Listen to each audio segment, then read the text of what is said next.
Welcome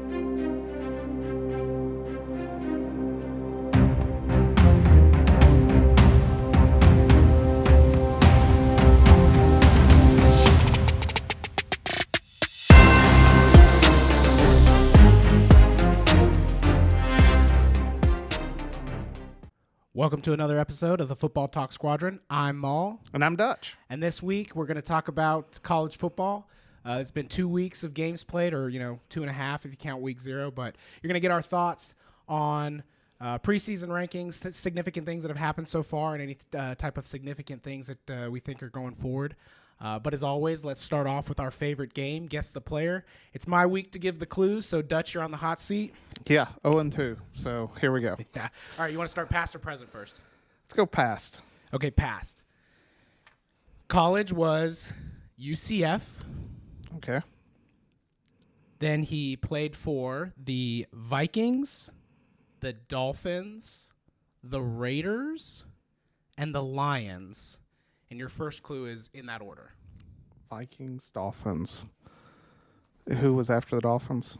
Raiders. And then Lions. The Lions. Finished up with them. Vikings. Was it offense or when was the draft? 1991 draft. Okay, so so a little early. older. Was it Cunningham? No. Not Cunningham. Culpepper. Culpepper. Yeah, there you go. I didn't know he was UCF. I didn't either, but Dante Culpepper. Wow. Yeah. I would have thought he. Yeah, that's surprising for UCF. I mean, they've had some. The last guy that I can think of that I don't even know if he went NFL was that quarterback that I think played for Florida State, Milton, after he blew out his knee. Yeah. I mean, he was really good. He looked great. Yeah, he was good. I don't know where he ended up, or if he ended up getting drafted, or if he's on somebody's practice squad or anything like that. I mean, the Culpepper, that whole, not the bigger tangent, I don't think a lot of people understand that Culpepper is also a reason that the SEC is the way that it is right now in college. How so? So Nick Saban goes to Miami after winning the championship at LSU. Okay. And while at Miami, they need a quarterback. And so they bring in two guys, Culpepper and one other guy. Both are coming off of injury. So Culpepper blown out his knee in that last year with the Vikings. The other guy's hurt his shoulder. And the doctors say, hey, we don't like this guy's throwing shoulder. We think Culpepper will do better with a knee. Was it Drew Brees? It was Drew Brees. Oh, my gosh. Yeah. And so, like, you sit back and you go, if Drew Brees had ended up with the Dolphins, Saban probably never leaves. Yeah, because, what kind of franchise? I mean, who knows? It's the Dolphins, but, like, Saban gets Drew Brees.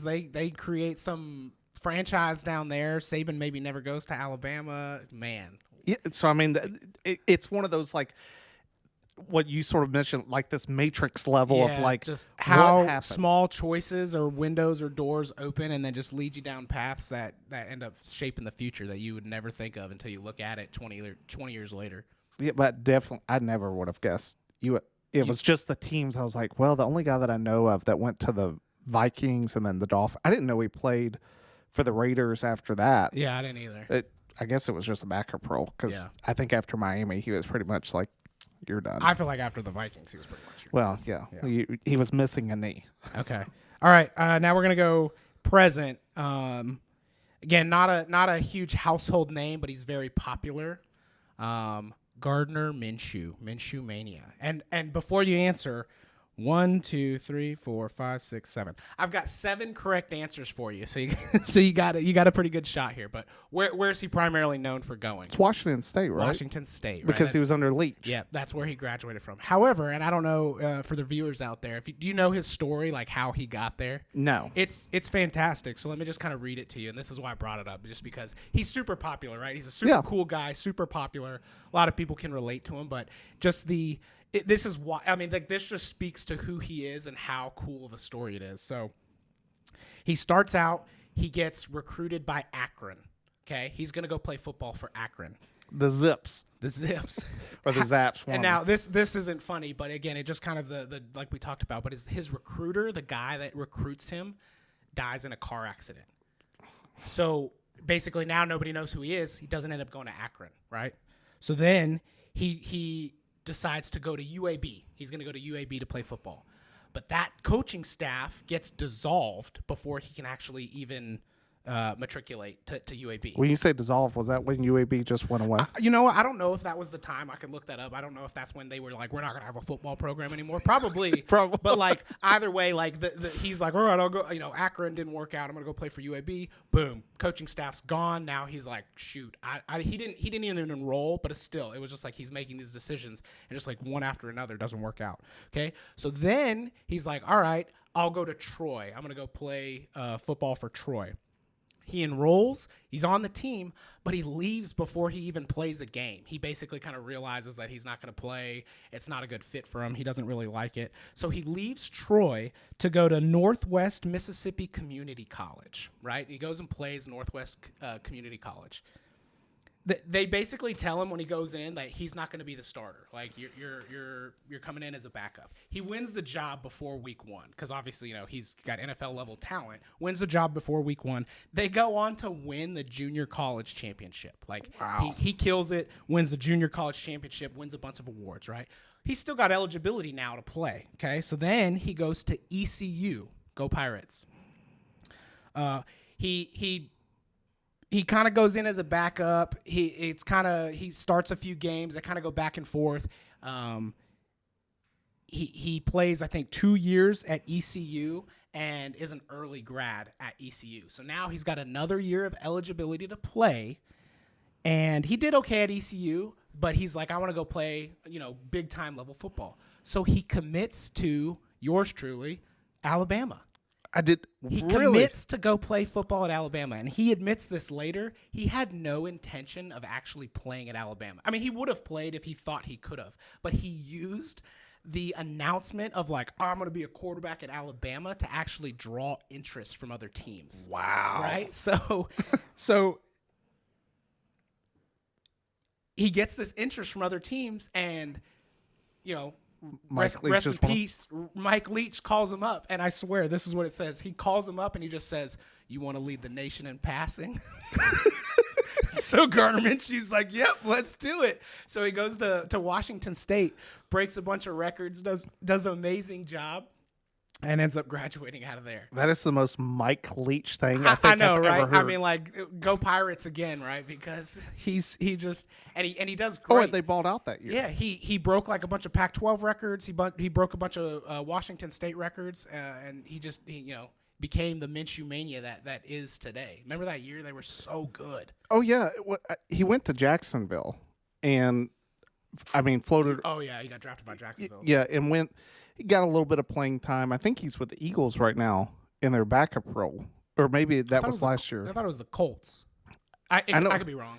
I know he's still in. He's bounced around a few teams. But what a great story, right? Oh, yeah. I mean, just when you know that guy and you kind of know how he is, and then you hear that story of, like, all of those different levels of like, things that happen. I thought it was just such a cool story for, somebody who's currently actively playing that, those are the kinds of things that people have to go through to make it in college football and then make it in the NFL. Talk about, using Alabama as a reason to get recruited. Clearly it's worked for some of the guys who are on Alabama's offensive and defensive line after that Texas game because some of those guys didn't belong. Yeah. God bless. I mean, I guess that's a good transition into, where we're at in college football right now. We talked about it earlier. You're a big USC fan. I'm a big Alabama fan. There's a lot of talk right now about Milroe, and I get, like, don't get me wrong. Did he have a bad game? Yes.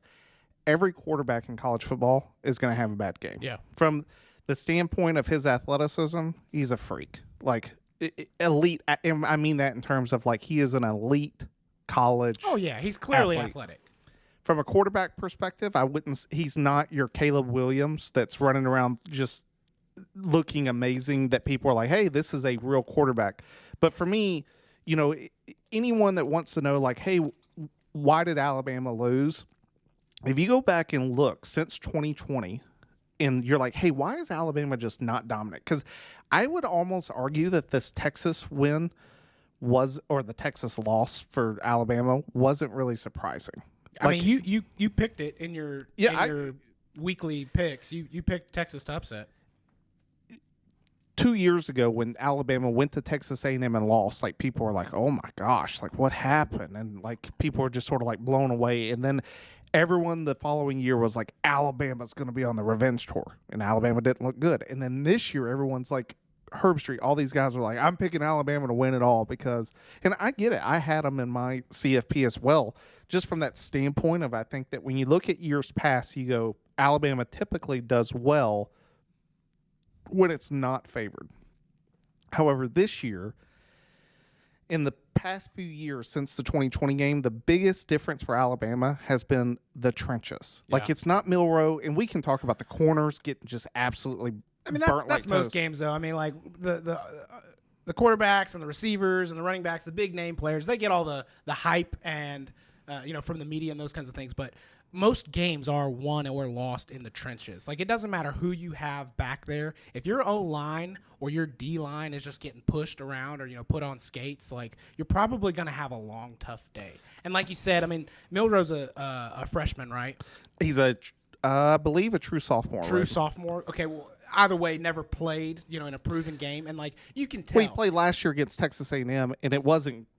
It honestly looked the exact same. Like, threw some bad picks where you were just like, you were hoping for a little progression. And I think that's why people are like holding it against him this game, because they're like, you've had a whole year, like you knew it was going to be you. Well, I'm trying to defend Alabama here and go, like, give them a little bit of time, right? Like, it did look, at least in the Texas game, that it was just moving a little too fast for him. Like, he wasn't up to, because I'll be honest, I watched him in Middle Tennessee and I'm like, man, this guy's good. Obviously it was Middle Tennessee, but he plays against a faster defense like Texas, and it looked like it was moving a little too quick for him. So it's not over for him, right? Like, yes, Texas was a bad loss, but at least Texas was a good team and they're not even in conference, right? So they can still go, and win the West and make it to the SEC championship and have a shot. It'll depend on if they can make the right adjustments. And for me, I say that's highly unlikely, and here's why. So the reason I picked Texas to win is, we'll show the clip for you guys watching at home on YouTube. Against Middle Tennessee State, I showed you, like, starting left tackle, and I get true freshman, but he's the number one offensive tackle in the country, goes to Alabama. At Alabama. And ball snapped, and you're going to see it live, like, gets blown up by this linebacker. And for me, who's not bigger than him. No, yeah. I mean, Proctor is 350 pounds, and you watch him get put on his rear end by this Middle Tennessee State linebacker, and you're like, look, and that was like sort of my logic. It's like, any day, mano-a-mano, a guy can win. But if that's what's happening versus Middle Tennessee, and even the right guard, we showed the touchdown pass. It was like, oh, yeah, it looks great. And then you're like, dude, did you watch that right guard just get shoved into the back? Skates. Yeah, exactly. And that, to me, was the worry, because Texas has a good defensive line. Their defensive line showed out. And there were so many times in the Middle Tennessee State game where Milroe, like, he just got away, and it looked like, from an athletic standpoint, you're like, see, he got away. Like, he's going to do that for the rest of the year. And it was like, Middle Tennessee guys were within inches, and that little bit of athleticism difference between Middle Tennessee and Texas. Yeah, it resulted in sacks this time around. The other big thing, it's not the thing that gives me pause for Alabama, is this isn't a one game thing, in my opinion. This started, and the reason I say the last 3 years, when you look at the history of Alabama, at least coming from a fan perspective, you have, from a interior defensive lineman standpoint, Jonathan Allen, Deron Payne, Ashawn Robinson, Quentin Williams, Christian Barmore. You have these guys that, what do all those guys have in common, just except for, like, I think Ashawn, they were first round picks. Yeah. There's not a guy in the past 3 years that's went in the first round off the defensive line interior. Will Anderson's different from Alabama, but who has had interior defensive line? Georgia. And that's where the difference is. It's like this recruiting shift has happened where Georgia, and it's funny because I find that prior to Kirby Smart going to Georgia, these are all the guys that somehow just, and it's two reasons. It's recruiting and the transfer portal. These are the guys that Saban would recruit. They sat on the bench, really just getting bigger, getting stronger, getting a little bit of playing time there at the end of games, just figuring themselves out. And by the time their junior year came around, it's like, dude, this dude is amazing. Yeah. Like, where's this guy been? It's like, yeah, well, he had 3 years to figure it out. Like, and now you have guys that it's like, hey, man, we don't have a lot of depth because guys keep leaving. And now it's showing up. Like, Georgia's got these guys. You don't have a lot of I mean, that's college football, right? The rich always get richer, right? So the reins have kind of been passed from Alabama to Georgia. So all those guys that would have been Alabama recruits because they're like, I want to go to the number one school and I want to win championships. Now those guys are going to a different school. That's the story of college football. And it's hurting Alabama, especially when it comes to, if I'm Kirby Smart, I'm using that, and I'm sure he is. Like, hey, we were really one overweight, being a little chunkier than we should have been, and speeding after the national championship game from having 2 number 1 overall picks. And I think what Jalen Carter's shown for the Eagles so far, everyone's like, yeah, they probably should have taken him number 1. Yeah. Like, it's scary that, and that's what Kirby would do. Saban does the same thing when he brings recruits in. It's like, hey, look at all the guys I'm putting in the NFL. And Kirby's like, hey, you want to get the most money that you could ever get from being a defensive tackle? You should come to Georgia and play. And it wins. Like, it wins in the recruiting. The transfer portal, that's a whole different gamut of going through that in terms of how that's affected college football. I really don't think that it's easy to pick on one team, but understanding the whole implications is super difficult. Yeah. Now, from a transfer portal, I sit back and I look at the preseason and the week 3 top 25. The biggest win of the transfer portal, in my mind, Notre Dame's quarterback. Like, on fire. The kid looks good. He does look good. And I made a comment the other day. Again, it's hard to tell because most of the teams have kind of only played cupcake schedules and stuff. But as far as like who looks like an actual competitor, I couldn't say that Georgia really looks that solid. Alabama was already obviously lost, but like Florida State looks pretty good, and like Notre Dame and USC both look pretty good. Like those are the only teams I see up there that really look like they deserve their preseason rankings and are playing up to that appropriate level. Because like Ohio State looks pretty weak. They haven't covered against Indiana and Youngstown State, right? I mean, 2 teams. Indiana, you at least know where it is because it's a state. But like Youngstown State, I'll be lying if I said I didn't have to Google that just to figure out where they were. What state are you in again? Yeah. I didn't know we had a state named Youngstown. The only reason I even knew what Youngstown was that when they fired Jim Tressel years ago, that's where he ended up. Yeah. Which I feel like this is like their sympathy to Youngstown. Like, hey, thanks for taking Jim Tressel. Here's $1 million so we can beat the brakes off you every year.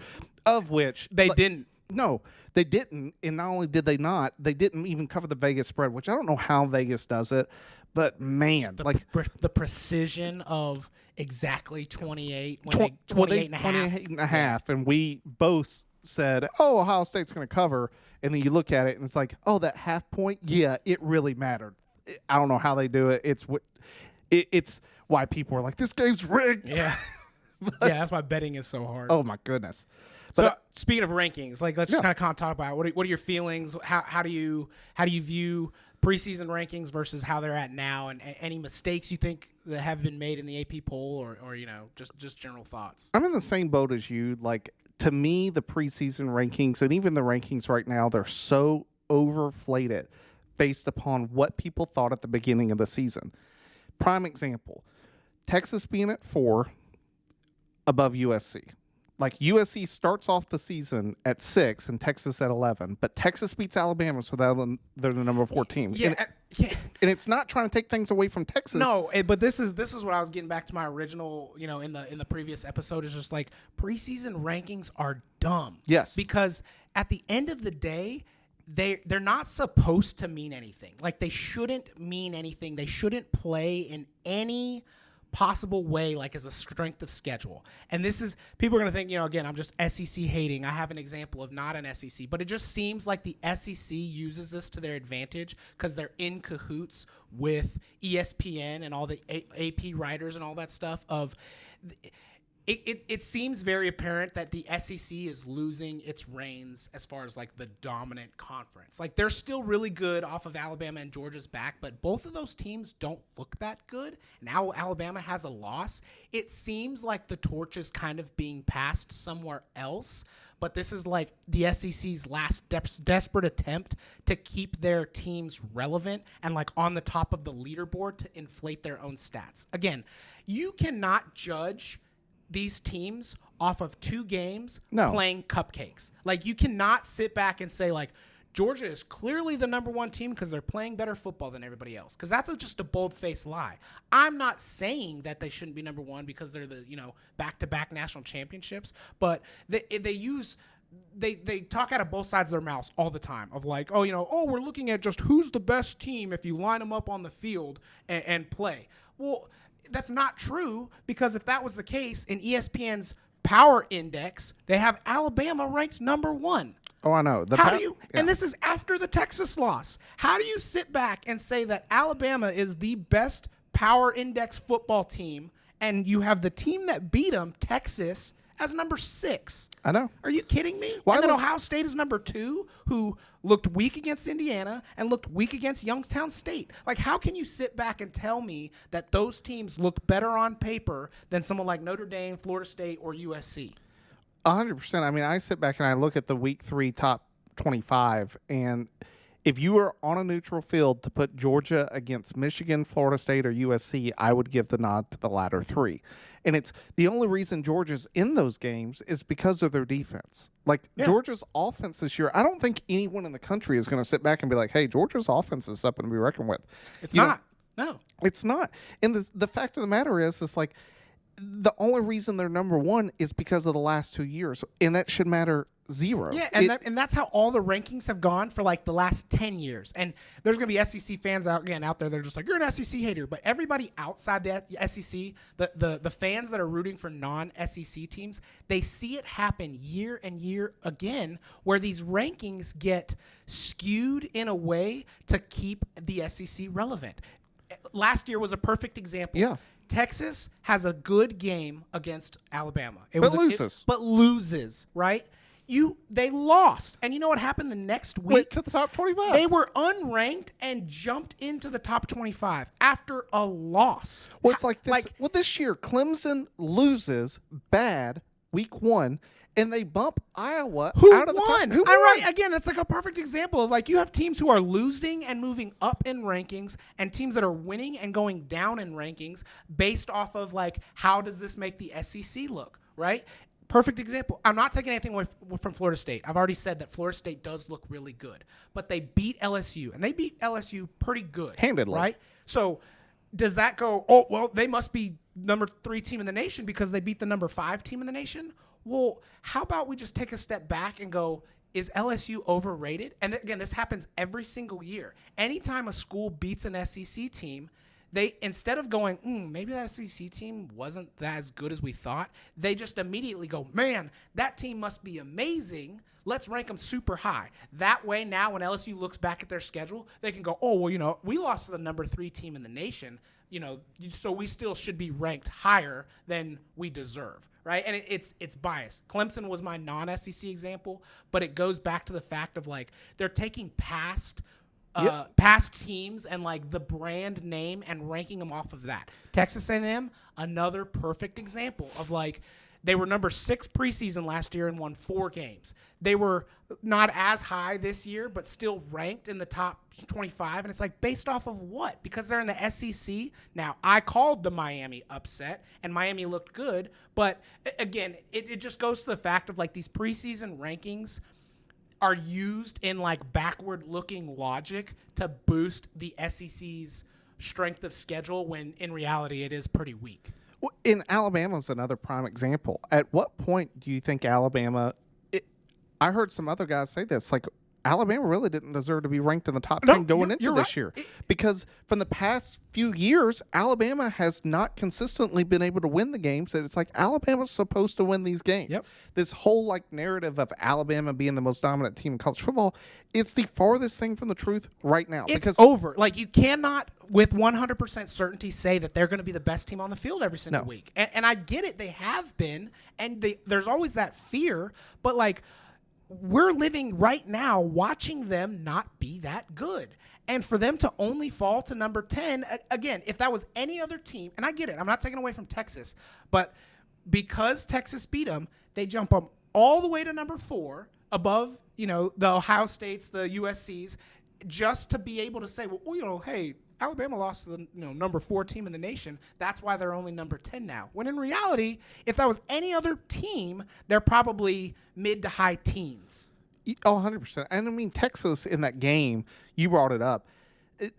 This is not me trying to take anything away from Texas, but half of those touchdown passes were punts. Like, it's easy to complete a pass when the guy is open by 15 yards. Right. Like, and again, like you said, not taking away from Texas, but like they didn't look like this amazing number 4 team. They beat Alabama. They used the script that Tennessee did. Exactly what I was going to say. Like they just saw what Tennessee did, was just like, hey, their DBs struggle guarding one-on-one and are weak over the top. Let's throw punts, right? And like, again, I'm not taking anything away from Quinn Ewers because he made the throws. But at the end of the day, you sit back and look at those throws and go, man, that guy can play on the same level as Caleb Williams? No way, dude. No. Caleb Williams is playing a different game right now. I mean, he's doing things that, like, I'm not comparing him to Patrick Mahomes, but like things that Patrick Mahomes does. Sidearm throws, extending the pocket, flowing in keeping things alive long enough to get his guys down open. And like, again, I'm not taking away from Quinn Ewers, but he's not doing that. He just backed up and threw a punt down the field,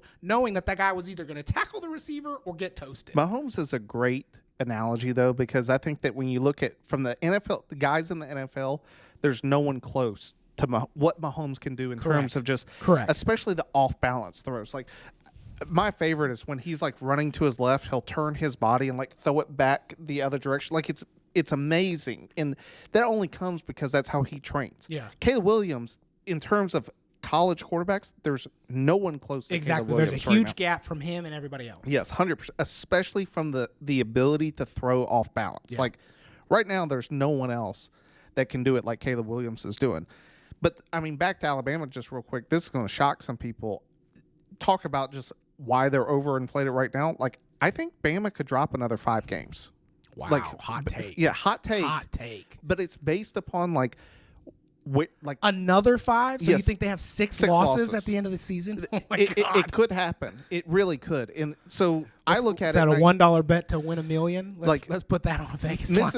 Mississippi State's just glad they're not the next team as they usually are to follow Alabama up with a loss. Yeah, so I brought this up the other day. Like when the game, middle of the Texas game, I'm sitting there going, man, they might lose this game. I looked up Alabama's schedule because I'm like, do they play Mississippi State next week? Because if they do, they're going to lose this game. Yeah, because that's Mississippi State's punishment every year. They always have to face Alabama after a loss. Now they go to Southern Florida, but then for me, this is the game that it's like, I don't think that this team's defense is good enough to like slow down to be the Texas. However, their offense is, which is Ole Miss. Yeah. Like Lane Kiffin, they're putting up points. They're putting up points. Lane Kiffin's watched the 2 games. Oh yeah, and if there's a guy who you don't want scheming against your weakness, it's Lane Kiffin. Lane Kiffin, and he's going to expose him. Yeah. Like, I think that if Bama wins, it's going to be in the 50s. Like, it's going to be 55-52 Bama. That's the only way that they win. And you're right. And when you say that, it's like I don't see Bama's offense putting up that many points. Bama ain't putting up 52. You're right. Bama can't even run the football. Like, you watch them against Middle Tennessee State, they couldn't run the football. Like, this is not the Bama of old. Wow. So I look at they play Mississippi or Ole Miss. I think they lose that game. They go to Mississippi State. They should win that game just because it's not Mike Leach. Mississippi State's it's not that Mississippi State's a bad team. It's just Mississippi State can't ever really figure it out how to beat them.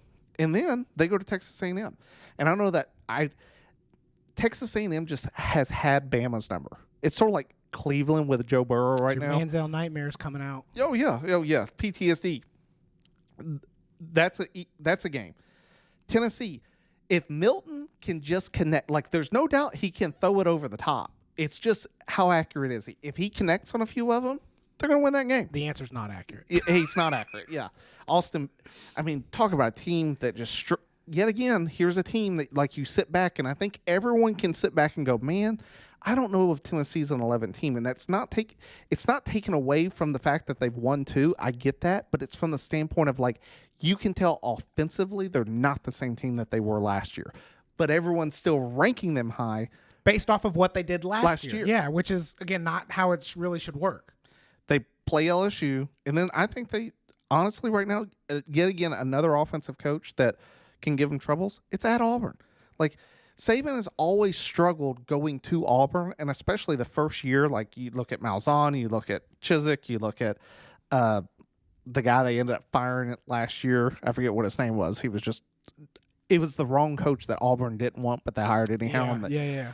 But It took him 4 OTs to beat him. Like I sit back and Bama from that standpoint of they're going to have to. Bama has the talent. That's the thing. It's not like, oh, they're undercoached or anything.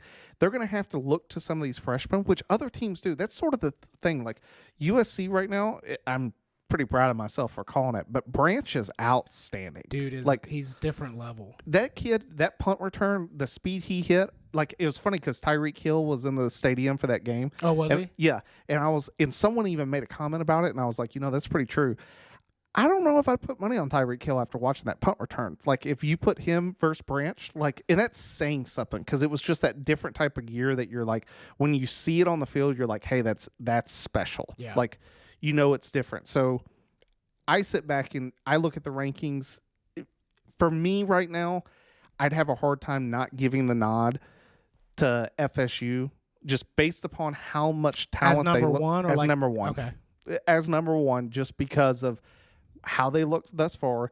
Georgia at the end of the day has played talk about some teams that you have to Wikipedia. So here's the problem with Georgia though, is like they don't play anybody. Like the games we thought were going to be good games, maybe possibly South Carolina, that's out the window. Tennessee at this point, I mean, it's probably going to be a ranked matchup when they play them, but like if Tennessee's not doing well against Virginia and Austin Peay, they're not going to do well against Georgia. Sorry, it's just not going to happen. But they don't play anybody, and this brings up a good point of like games going forward that might be more significant than we thought at the beginning of the season. Like I think now Georgia's only test for the rest of the year is Ole Miss.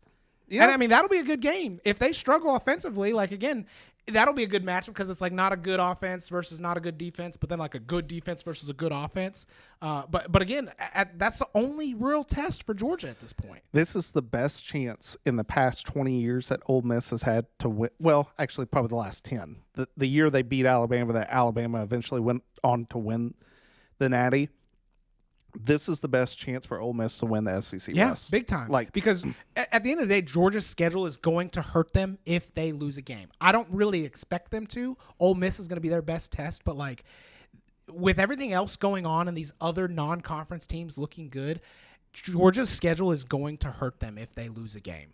Oh, it will end them. I don't want to say end because if they do lose to Ole Miss, even though it's an SEC loss, they're in the West versus Georgia being in the East, and they can still meet up in the SEC championship, right? Like depending on how the rest of the season plays 100%. But like I could see Ole Miss beating Georgia once. I really don't see them beating them twice. You know what I mean? So like if they win, wherever week they play them, but then meet up again in the SEC championship, I can't see Ole Miss beating Georgia twice. Correct. And I mean, at the end of the day, we have to deal with the committee bias of, at the end of the day, if you have Georgia win the SEC championship back-to-back, they're not going to leave them out. Yeah, they're going to keep them in just for the chance of going three-peat. Yep.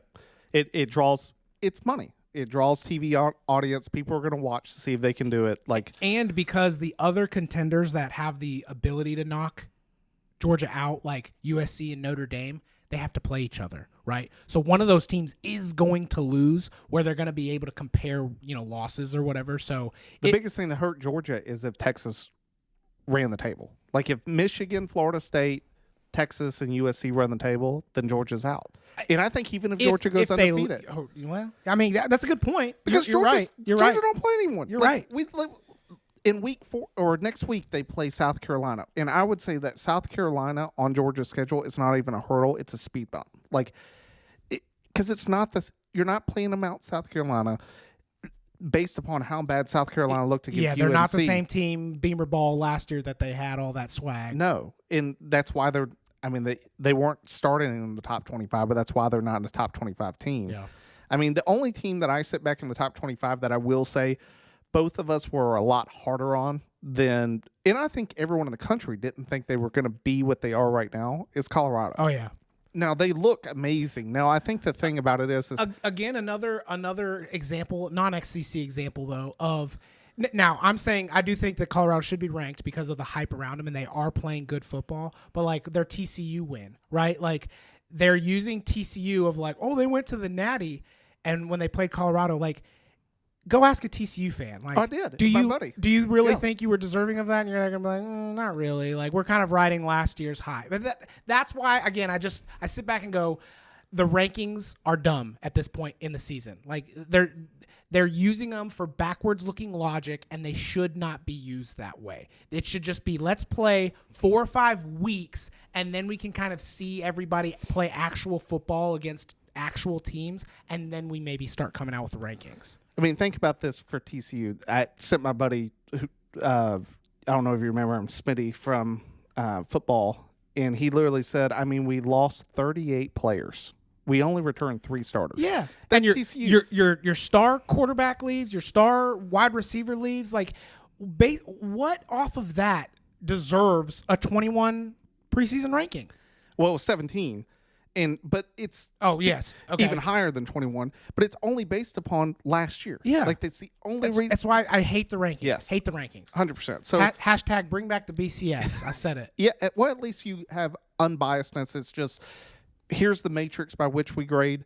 If you don't like it, vote on different matrix. And especially, and we kind of get into this, but like, especially now the Pac-12 is dissolving, and we're gonna get like basically a Power 4 conferences. You know what I mean? Like, just, I know people didn't really like the BCS because it's like, oh, you know, it doesn't have the human element. You know what? I'm tired of the human element right now when it comes to rankings. Like, because these guys sit back and put things like the FPI as Alabama #1. How in what world, what are you looking at that makes Alabama the #1 FPI team? Like, a computer's not going to do that, right? And at this point, I would like that. I would like some just straightforward metrics of like, what are we looking at and how are we judging these teams on, you know, on the rankings? Like, what stats and metrics are we looking at to deserve these rankings? And I promise you, if they did that, Alabama is not #1. And they're not even in the top 15. And I think college football fans, I know the SEC might not like this, but everybody else is going to go, finally. Like, get the human bias and the lobbyists' connection of the SEC and ESPN, who are in cahoots, and we all know it. Get that out of there. We don't need that. It's ruining the game in some of these instances. Now talk about the Pac-12.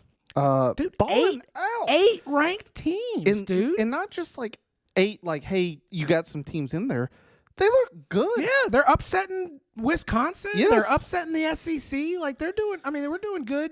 I mean, if you had told me that, hey, Colorado and Washington State are going to be ranked week 3, I'd been like, so what happened? Yeah, like, who died? Yeah, but I mean, at the end of the day, Washington, Penix looks in the quarterback play. The Pac-12 has a solid quarterback group this 100%. year. I mean, obviously Caleb Williams, but Penix Jr., DJ Ukulele up in Oregon State, Bo Nix, Cam Rising. I know Cam Rising hasn't played, but Uyunglele. Yeah. It's Ukulele. Yeah, well, I mean, he's getting more NIL money now that he left Dabo's team. So yeah, and then I mean, now Colorado's quarterback is Sanders. I mean, we've got a solid group of quarterbacks here.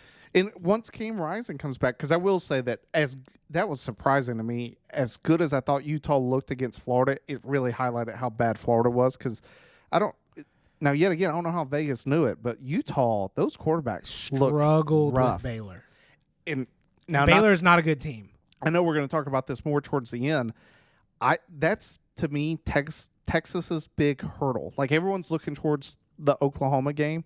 Them going to Baylor, like, these are the type of games that, and we'll talk about the Florida State and a couple other teams. Texas going to Baylor, these are the games that, like, Texas tends to lose the last few years. Like, since the Vince Young era has ended, these are the type of games that Texas will beat the Alabama. They'll have a good win, and you're like, Texas is back. And then they'll sit up and they'll show up against someone like Baylor, and they'll lay an egg. Because Baylor has nothing to lose right now. Baylor's just going to be gunning to just take someone out. What week does Texas play Baylor? I believe that's week 4. Week 4 is the big, or it may be, yeah, it's week 4. Week 4 is when they go to Baylor. But, I mean, week 4's got some heavy-hitting matchups. Yeah, I mean, I could see that. They're lucky that it's not week 3 and, you know, because I could see like a hangover game off of Alabama, and then also looking forward to Oklahoma. You kind of get this sandwich of like bad, things that happen to teams. I don't think Oklahoma's till like week 6, so they have a gap game in between each one of those. But yeah, you're right. Like, Baylor lost to Texas State and then lost their quarterback due to an arm injury. I don't know. I don't see it. I think Utah just had a really bad game, and I don't think Baylor's really that big of a threat. And we'll see. I mean, ultimately going forward, taking a look at some of these matchups, you brought it up. Ohio State, they have Marvin Harrison Jr., which is really their whole offense right now. Like, quarterback play looks rough.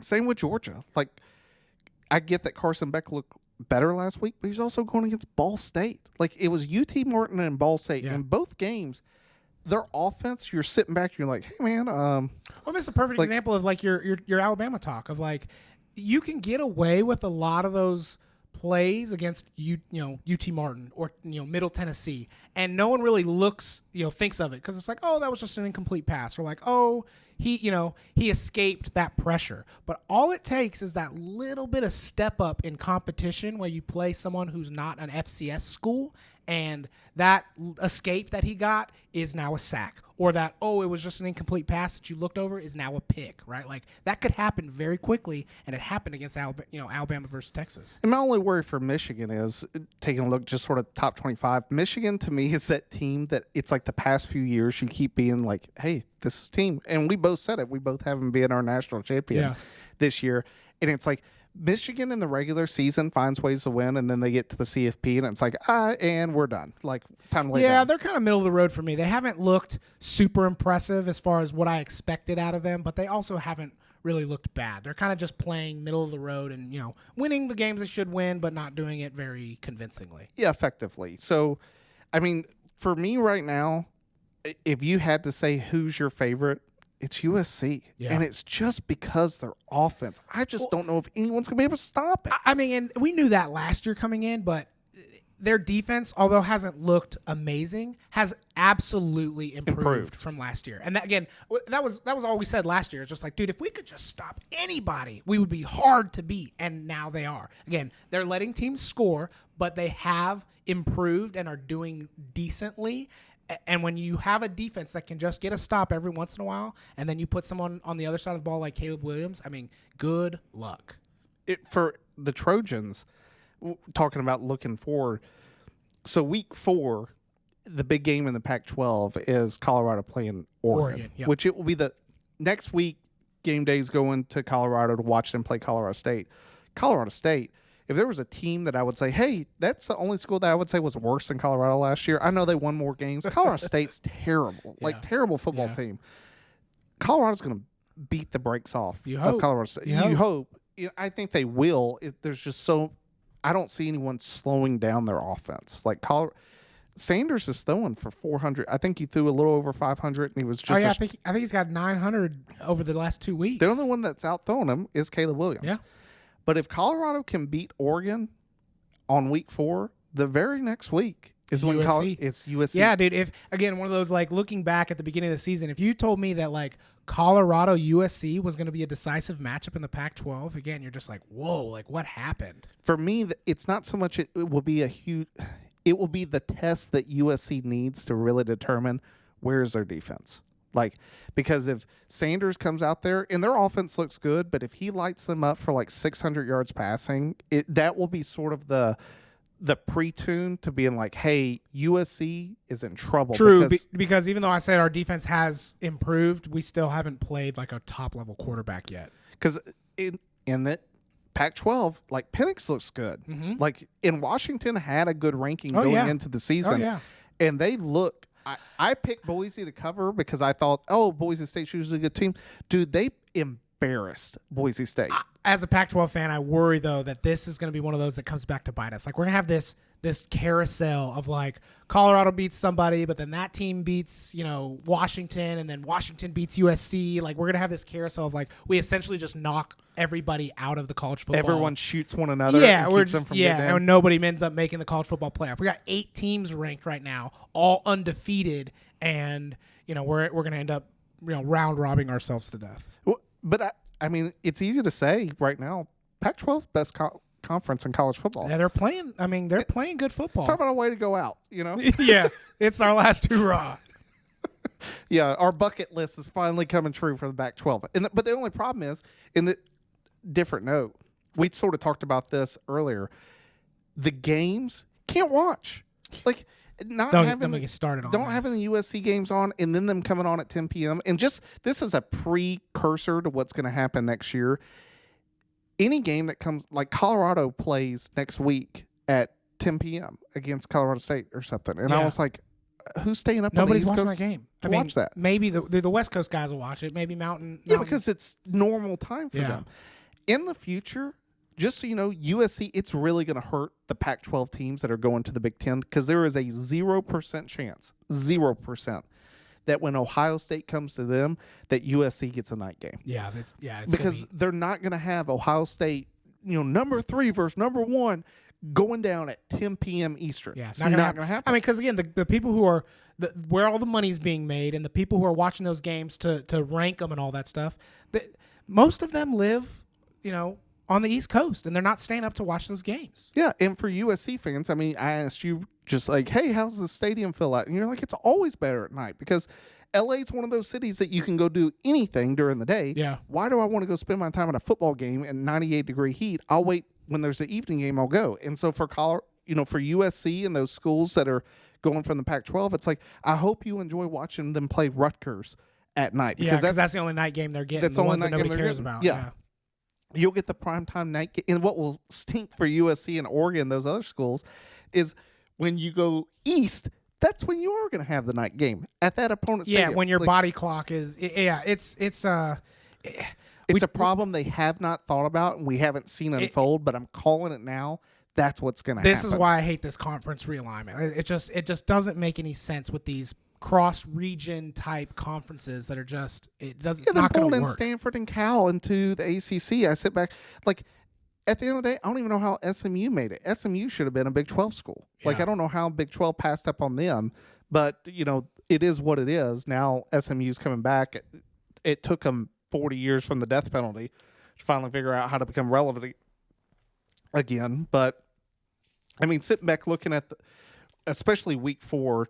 Week 3 doesn't have really any matchups, but week 4. Yeah, there's nothing super significant week 3. But week 4 is really the test because Alabama plays Ole Miss, UCLA plays Utah, Oregon State plays Washington State, Florida State plays Clemson. Yeah, so let's talk about that game. Again, another one of those like preseason where like, ooh, maybe Florida State loses to LSU, but like Clemson's going to be that real thing in the ACC, and Clemson looks awful right now. I mean, Florida State should, and I say should, but you never know. Those conference games always, Florida State really needs to come out and just hand it to Clemson to really cement, their we belong in this top 5, top 4 conversation. Because, I mean, in our preseason podcast, I had Florida State losing against Clemson. Yeah. Now, I don't think that anymore, but I do see it being a trap. Like, if there's a game where, and everything's against Florida State, in my opinion, because everyone's going to be picking them.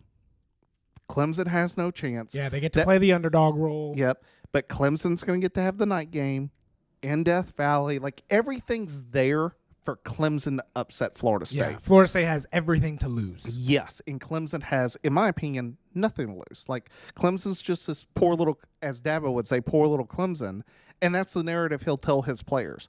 Now, the good news for Florida State is their defense looks amazing. Like, really good. And Clemson's offense looks terrible. Yeah. That quarterback looks lost half the time. So I think Florida State does exactly what you say. If they're the Florida State team that I think they are, they go in there and they win by 21 points. They have to go in there knowing like we have to score 70 points and like have that on their mind the entire game to just never let up or never even think that they need to go in there going, we're not deserving of this win, right? Which everybody's looking at that going like, oh, Florida State's going to beat Clemson because how bad Clemson looked, but Florida State cannot have that mindset.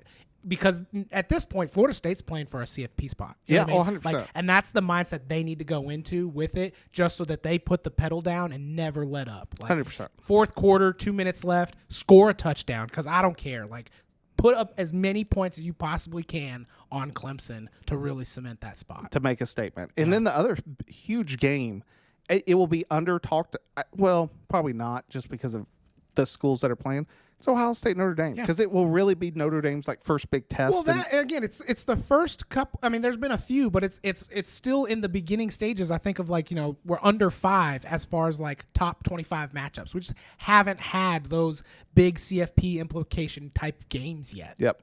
And for Notre Dame, it's the first of 3. Yeah. Like they get Ohio State. A few weeks later, get USC, and a few weeks later, they get Clemson. The Clemson game has really fallen off in terms of, I wouldn't say the hype around it. It's more just the meaning behind it, because especially if Florida State murders Clemson, all that Notre Dame beating Clemson does is assure that Notre Dame gets a shot at Florida State in the ACC championship. Exactly. That's really what it comes down to, because, I mean, like Miami and Duke playing well, like – they got. I mean, it sounds obvious because you got to win games, but it's just like these are those types of games where it's like you can't afford to lose these games in conference, because that can make or break whether you make it to that conference championship, because you have other teams who are playing well in your conference. And again, if you don't make your conference championship in this year, you're probably not making the CFP.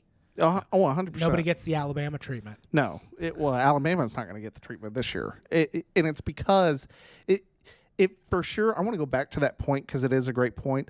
I think that everyone's looking at it as Alabama's downfall like this year, which I'm not arguing against. Like it's clear that dynasty is starting to set in a lot of cases, but it really is the SEC starting to set. Oh yeah. And that's why I said, like, this is like the SEC's last ditch effort of like, oh man, you've got a really good team in the Big Ten. You've got a really good team in the ACC. You got a really couple good teams in the Pac-12, and a really good team who just beat basically one of our number one, number 2 guys in the Big 12. So you've got finally the 4 other conferences are really showing up, and this. I don't blame Kirby Smart in Georgia, because if I was them, I would never play a tough team ever again. Because it's like, dude, if we can just show up and survive every week, we're going to be number 1 based off we're in the SEC. But like, this is like the 1 year where maybe this comes back to bite them. Now, a lot of it, they were supposed to play Oklahoma instead of Ball State week 2, which I don't understand how that game got taken off the schedule by the SEC, but Alabama, Texas was still full send.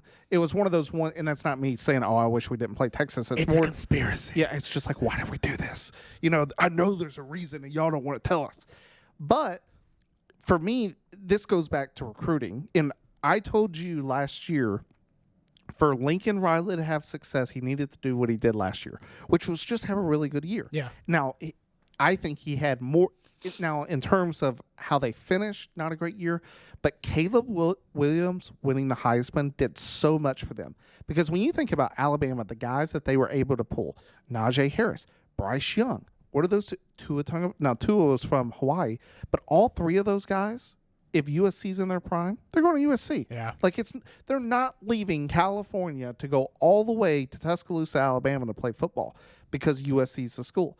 USC being the school is now hurting all the teams on the East Coast, because all the kids on California, they're not going to Clemson. They're not going to go to Florida State or anything. Yeah, if they have ability to go to their hometown school and compete for a college football playoff, they're doing it. And they're going to go to USC. Yeah. And this is where that shift starts to happen, like in Florida State getting better. And then the other big shift, it may not be, from a money perspective, it made sense, but from an SEC dominance, I think it muddles the waters, is now bringing in Texas and Oklahoma. All it does is it takes where Alabama, Georgia are getting all these recruits, and now you're dispersing them. Yeah, I mean, think about Texas is one of the biggest schools the states in the nation as far as producing good football talent. Yeah. Right? So, again, a lot of guys were maybe leaving the state to go play in the SEC because they're like, I'm trying to compete for a national championship. And that's where you go, Alabama or Georgia, the SEC essentially. But now if you can stay in the SEC and stay at Texas, who is now on the up and coming, again, you're right. Like, it's the rich get richer, but in this case, like, that's hurting them as far as like they're not going to get those recruits, and it's going to start even keeling across the recruiting classes. And what it will really do is, we talked about it the preseason episode, is that from the standpoint of most conferences, you can point out who's the number 1, who's the number 2 school. That's sort of easy. It's that middle pack that really determines the conference. Now, the SEC, I would argue right now, terrible. Like, those middle schools are bad. They're not, And Alabama's in those middle schools right now. Like, outside of Georgia in the SEC, I would argue there is not a clear favorite number 2. I mean, Like- Ole Miss probably looks the best because of how many points they're scoring, but it's difficult to really say because, again, there hasn't been a whole lot of like good matchups where you can truly judge the talent of some of these teams. Yeah, 100%. So I sit back. The only school that I know, this is a side note, this is more of a prediction than anything. A school that hasn't, we talk about Deion a lot. Everyone knows that Colorado is not His final his end dream game. job. Yeah. Which I found it very interesting in the press conference. Someone was like, "Hey, you're a Seminole." And he's like, "No, I'm not." And they were like, "You graduate?" He's like, "Where did I graduate from?" "I graduated from HBCU." And for me, that was Deion not trying to necessarily separate himself from Florida State, but more just say, "Hey, I'm not a Nole." It was foreshadowing of just like, I'm not locked in to go there once an opportunity arises. Like, I don't have a commitment to them to go back and be the coach because that's my alma mater. Correct. He's foreshadowing that, like, he's looking for a job elsewhere for a bigger school that he can get that recognition, and it just doesn't have to be Florida State because that's where he went. Because the school that's in the top 25 right now that I sit back and I look at, and if you were to like, hey, you can take Deion and you can put him in any school, and where is he going to be the most successful? And it like everything about it, and they need a resurgence. Like, they haven't been good since the late 90s, 2000s. It's Miami. Yeah, I knew you were going to say that. I mean, the swag, again, that the school hasn't had that swag, but like anytime us growing up in that era, like the Jimmy Johnson, era and all of that, like Early 2000s, they were unstoppable. that swag will never go away. And like that, like you said, that's a perfect fit for Deion. I mean, like, you think about his cockiness and his confidence of like, we are them and we're going to show up and do that. Like, that's got Miami written all over it. And that would just be, you think of, again, another area that can just draw so much talent is Miami. Florida is the mecca of recruiting. Yeah. Like, when you look at, especially when you go to NFL, like, the majority of NFL players come out of Florida. Like, that's the high schools they're going to. That is the school. That in Texas is really the bigger school team or states that produce a lot of athletes in California. So from that standpoint, Florida does not have a team. Like, Florida State's good, and Florida State's definitely on the resurgence, and Florida State's going to eat it up right now. Like, that's where the team, and it's how Alabama sort of got started. There's no competition. Like, from Florida kids right now, who are you going to go to? You going to go to Miami? Like, they can't fill a stadium right now. No. So probably not.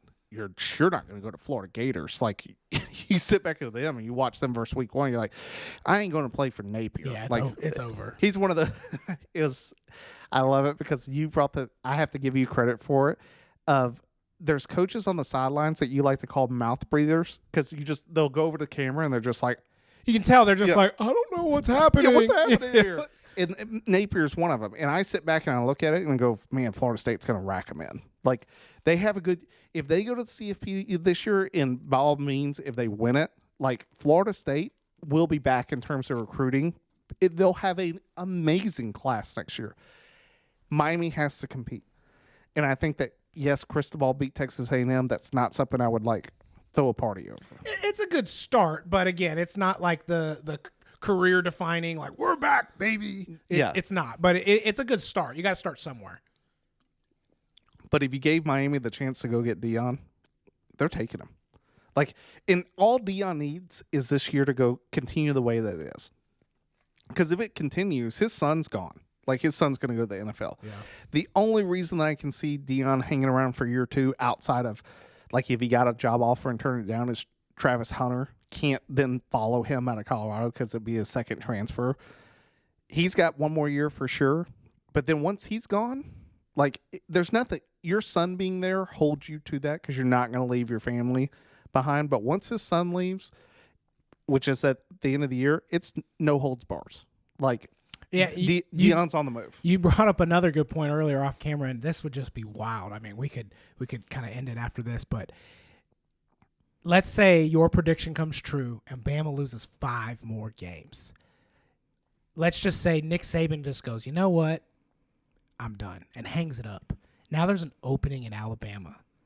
Dion could go to Alabama, I mean, good luck for the rest of the schools getting anybody. Like, if there was ever a question of like, ooh, do I go to Alabama? They might be on the downfall, and then they get Deion Sanders as the head coach with all this hype that he's got going for Colorado, dude.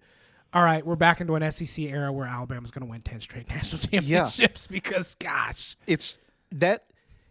I mean, it makes perfect sense from my standpoint because the only other coach that I would argue that Alabama would try to bring in is Kirby Smart. Yeah. Now, I mean, he said openly, hasn't? Like, if Saban asked him to take it over for his spot, he would do it. He said that in a press. It blew my mind because the fact that that wasn't like front page news in like the Atlanta Journal, like or even national news, that Kirby Smart openly said, "Hey, if Nick Saban tells me to coach Alabama, I'm going to go do it." Like, that blew my mind. But I 100% agree from Deion's perspective, the hype around him.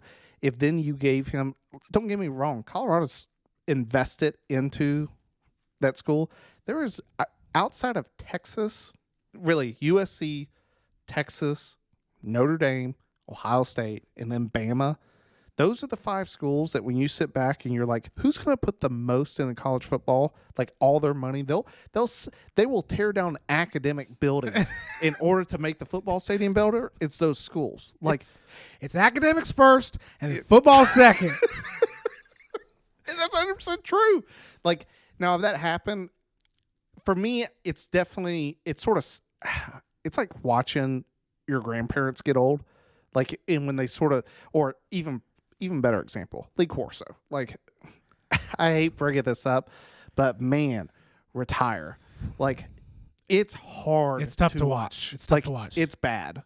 And I was sort of hoping that last year, the perfect way for him to leave, in my opinion, because I still do it. I love the headgear picks. Like, it's for him, instead of putting the headgear on, to put it on McAfee and say, it's your job now. Yeah. Like, if McAfee was to take over that role and put on the headgear, and like there was that symbology of Lee Corso passing him that torch, because ESPN's made it clear they're passing the torch. Yeah, and I mean, it's like the Brett Favre thing, right? Like, guys like you and me grew up watching Brett Favre be Brett Favre. You're just like, this guy's amazing. That's Lee Corso. But then they kind of hang around and they try to play for different teams, and they kind of just a couple extra years, and guys that didn't grow up watching Lee Corso be Lee Corso, or like Brett Favre be Brett Favre. You see Brett Favre at the end of his career just throwing picks left and right, and they're like, this guy sucks. Yep. And you're like, no, it's Brett Favre. And they're like, I don't care what his name is. The guy sucks. He needs to retire. God, yeah, you want to see him go out. Well, even Peyton, when he finally retired, I was so happy that he won the Super Bowl, but I think everyone was sitting back like, hey, man, your arm's gone. Yeah. Like, yeah. When your ball is flying through the air like this with the nose down, like, time to hang it up, dude. Which, speaking of that NFL 100 commercial of the Super Bowl party where Marshawn grabs the cake and like falls. I love the Peyton thing that he did. He like throws it. They're like, you still got it. He's like, no, it still hurts. He's like, that hurt. Yeah. What a great episode. Yeah. But I mean, it's sort of a good way to wrap it up in terms of just some ideas that are thrown out. But we talked a lot about the week 4 teams, or the week 4 schedule that's coming up. We'll see what happens ultimately going forward. We'll talk. You can expect sort of the similar from us of we're going to discuss, hey, I hate giving like who's my top 4 for the CFP, because that is the dumbest thing. Well, it's so far out. I mean, there's so many games that need to be played before we can make a legitimate guess on that. Well, and ESPN does it all the time, and I'll just thrash ESPN for just a minute. They'll be like, well, Michigan State, right now, my number 1, Georgia, then Michigan, then Ohio State, then Florida State. And it's like, hey, guess what? Number 2 and number 3 are not going to be Michigan and Ohio State. Like, yeah. It's not going to work out like that. Like, at least give what you think is going to happen for the rest of the year. And so instead of us doing that, it's more just we'll talk about the teams that we think have a chance right now, which I get we left out a few. Like, we didn't really go in the depth on Washington, mainly because Washington just hasn't played like that marquee game, and as the season goes, those are all at the end of the Pac-12 season. It's Oregon, Washington, USC. They all play each other right there at the end of the last 4 or 5 weeks of the season. We've only had 3 or 4 top 25 matchups. So as the season continues, we'll get more into the teams and we'll understand more about who they are. Because right now we're still in that preseason mode of teams are either very overhyped or underhyped. As the season goes on, we'll figure out more about them, and we'll be able to talk a little bit more about like what do we actually see playing out throughout the year. But ultimately, it sort of wraps up my thoughts anyhow for the college football episode. What do You got anything left? Nope. I appreciate everybody for watching, tuning in. Well, thanks for tuning in. Time to pull chalks. We'll see you next week.